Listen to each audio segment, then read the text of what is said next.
Hello বন্ধুরা, দুপুরে রান্না করব আজকে।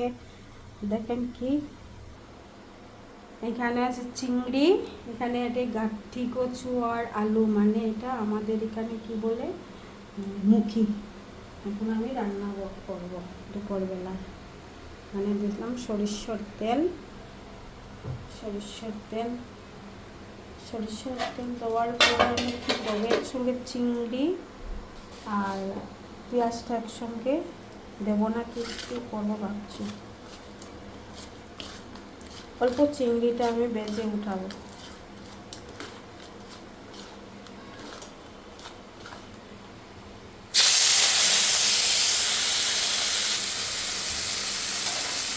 যেহেতু আমি একটু ফ্রাই করছি, দেখুন অল্প অল্প ফ্রাই করলাম, সবগুলো নামাবো। এখানে আমার সরিষার তেল আছে, কী করবো এখন, গরম হয়ে গেছে। আমি পেঁয়াজটাও তার সঙ্গে দিয়ে দিচ্ছি।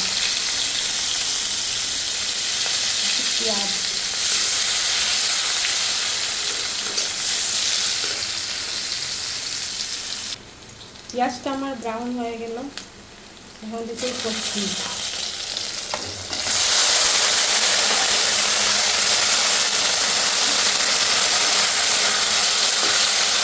বন্ধুরা, তরকারিটা কিন্তু বেশি টাইম লাগে না রান্না করতে। বাকি করতে চাইলে আমি আগে অল্প বয়েল করে রাখছি। এখানে দিলাম আমি নুন দেই নাই, হলুদ, লঙ্কা গুঁড়ো, একটা কাঁচা লঙ্কা দেব আমি, নুন বা একটু জিরা দেব, দিলাম আমি জিরা।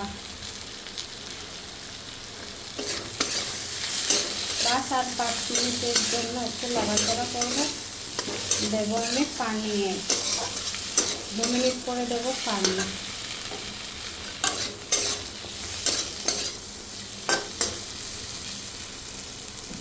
কিন্তু গলায় ধরবো না এটা জানি না।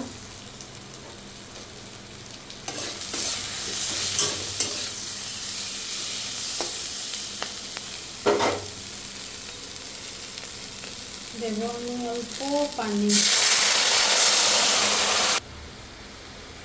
দিলাম, দেখি এখন কি হয়।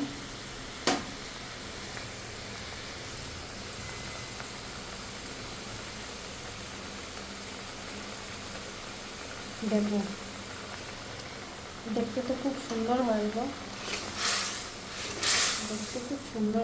কিন্তু গলায় নিয়ে ধরে বাবা, জানি না। এখন দিচ্ছি আমি চিংড়ি।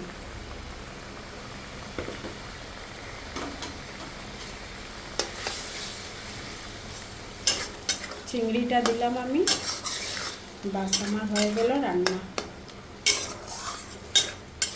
5-6 মিনিটে রান্না ঝটপট হয়ে গেল। যদি আগের থেকে কচুটা যদি আমার বয়েল থাকে তো 5-6 মিনিট লাগে না, 3-4 মিনিটে তরকারিটা হয়ে গেল আমার ঝটপট রান্না। এই যে দেখতে খুব সুন্দর হলো, বাস